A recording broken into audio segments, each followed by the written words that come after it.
Estados Unidos ha reportado la incautación en el Océano Índico de un tercer tanquero procedente de Venezuela y que había huido del Mar Caribe, esto a pesar de las sanciones establecidas por la Casa Blanca al mercado petrolero venezolano en medio de la presión al régimen.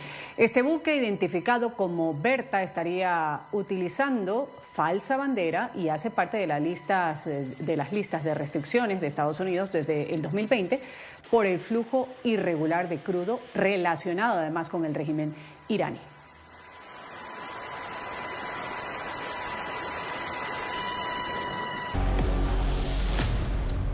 El dirigente democrático y exprisionero político venezolano Juan Pablo Guanipa destacó el papel que está cumpliendo Estados Unidos en la conducción de Venezuela hacia un retorno a la democracia. Luego de recibir esta semana la libertad plena, tras 9 meses de injusta detención, Guanipa pidió a los ciudadanos seguir confiando en el liderazgo de María Corina Machado.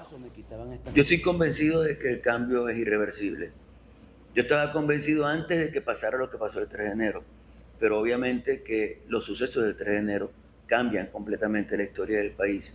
Hay un nuevo actor tomando decisiones sobre Venezuela, que es Estados Unidos. Es una realidad que tenemos que asumir.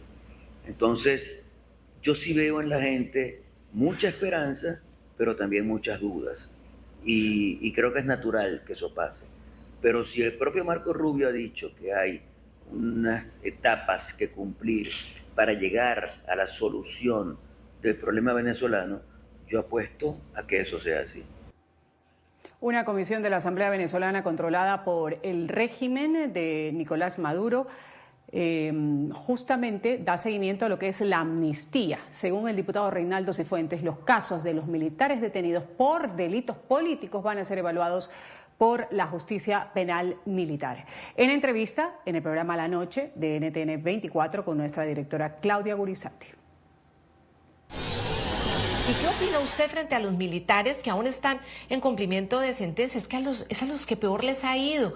Según todas las denuncias que tiene la Corte Penal Internacional, son los más torturados. Hay una comisión que se está encargando de eso, una comisión que sigue los casos que no están amparados en la ley de amnistía.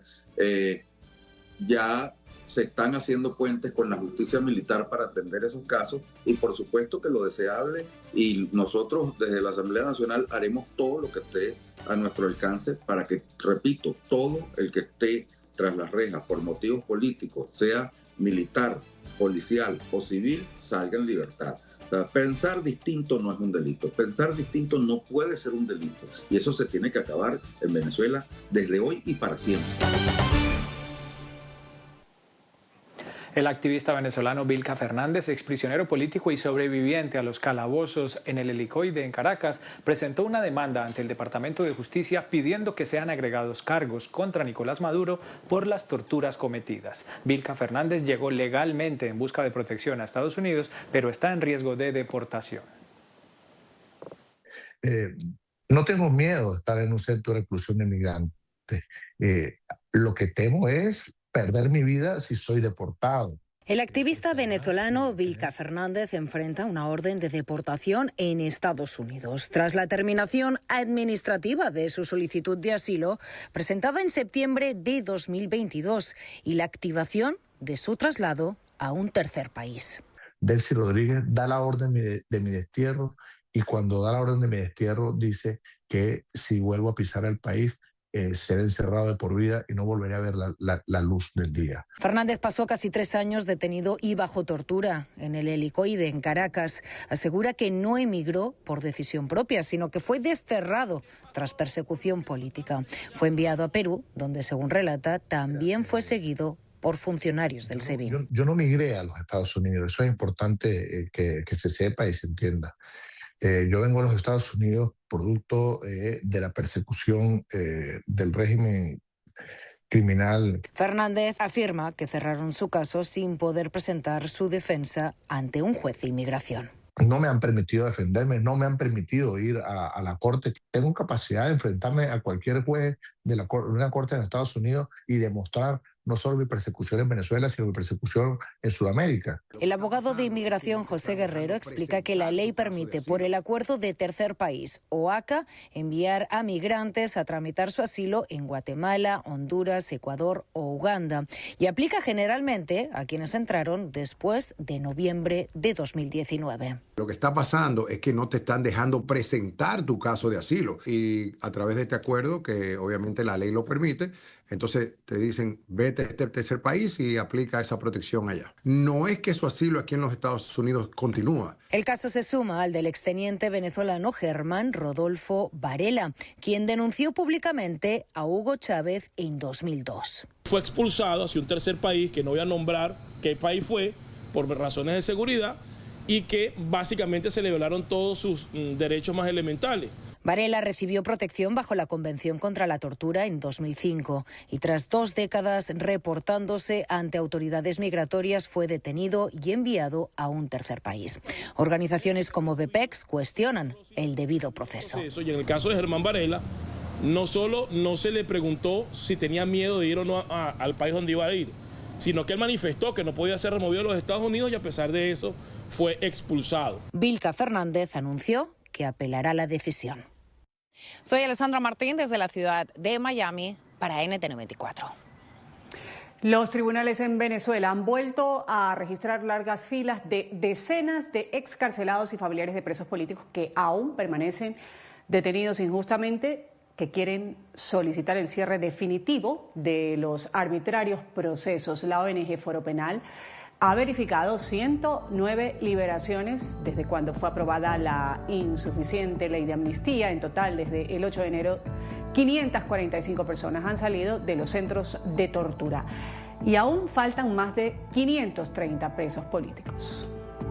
Que se cumpla todo lo que nos dijeron que se iba a cumplir, como debe ser, libertad plena, sin ninguna restricción y sin ninguna condición. Por segundo día consecutivo, presos políticos excarcelados y familiares de quienes aún están tras las rejas han acudido masivamente a los tribunales venezolanos para verificar el cumplimiento de la ley de amnistía. Este martes se hicieron presentes los cadetes de la Academia Militar Venezolana que fueron liberados este lunes en la prisión del Rodeo 1. Acudieron para verificar ante el tribunal que hayan quedado en libertad plena y el sobreseimiento del caso, pues al momento de ser liberados no les dieron una información absolutamente clara.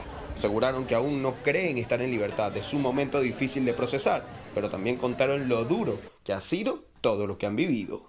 Son momentos incrédulos, momentos que nunca llegamos a pensar. Después de tanto tiempo esperando este sueño, por fin lo logramos. De verdad que ha sido bastante difícil. Todas las experiencias que uno ha pasado allá adentro. No puedo decir exactamente cómo eran las instalaciones, la distribución, pero de verdad debo decirle que no era una experiencia para nada agradable. Además de quienes han sido liberados, también se han acercado al Palacio de Justicia familiares de quienes aún están tras las rejas. Han acudido con solicitudes asistidas por abogados para la revisión de sus casos y que sean beneficiados por la ley de amnistía. Es el caso de la señora Leni Saraya. Venimos con una planilla, la cual la solicitamos en el Foro Penal, que nos prestaron la ayuda, la colaboración, y venimos a consignarla y a que nos las reciban. Y es que ella tiene 6 familiares tras las rejas acusados de delitos graves por motivos políticos, 2 mujeres y 4 hombres. En una situación similar está la señora Yadira, quien también acudió con la esperanza de que su hermano, quien está detenido por un caso que no fue incluido en la ley de amnistía, pudiera ser beneficiado. Así como han tomado en cuenta casos donde ya se han reconocido y ya han salido en libertad, pedimos de verdad con el corazón que se pongan la mano en el corazón por aquellas personas que aún se encuentran privadas de libertad. Señalan que en algunos casos están colocando trabas al proceso, por ello han solicitado a la comisión que supervisa la aplicación de la ley para que sea un proceso más expedito y se instruya a los tribunales a colaborar. Un llamado directo que tiene que hacer Jorge Rodríguez y Jorge Arriaza a los tribunales, una recomendación, el sobreseimiento de todas las causas políticas, que se deje el caos. Aquí hay personas que están desde las 4 de la mañana y el día de ayer no recibieron respuesta. Es importante resaltar que se requiere mayor difusión de cómo es el procedimiento, de cómo se operacionaliza la ley. Desde Caracas, Luis Alejandro Laya, para NTN 24. Entre tanto, Suiza congeló casi 900 millones de dólares vinculados a Nicolás Maduro. La decisión administrativa busca blindar estos recursos ante posibles maniobras de ocultamiento. El ex jefe del régimen venezolano está detenido, ya lo saben, en una cárcel federal en Estados Unidos tras ser capturado a principios del mes de enero. 900 millones de dólares de origen ilícito vinculados a Maduro. Miren ustedes lo que decía hace algunos días su hijo, conocido como Nicolásito, que su padre no pertenece, decía él, a ninguna élite económica. No tenemos recursos económicos. Somos hijos de un obrero, de trabajadores, de gente de clase media, profesionales, que se levantaban todos los días a trabajar. Mi abuelo, un economista de la Universidad Central, graduado con honores. Y de ahí viene mi papá y mis tías. Y mi abuela, una ama de casa, también trabajadora. Y de ahí levantaron esta familia. ¿Y quién fue mi papá? ¿Quién es mi papá? Mi papá es un obrero más.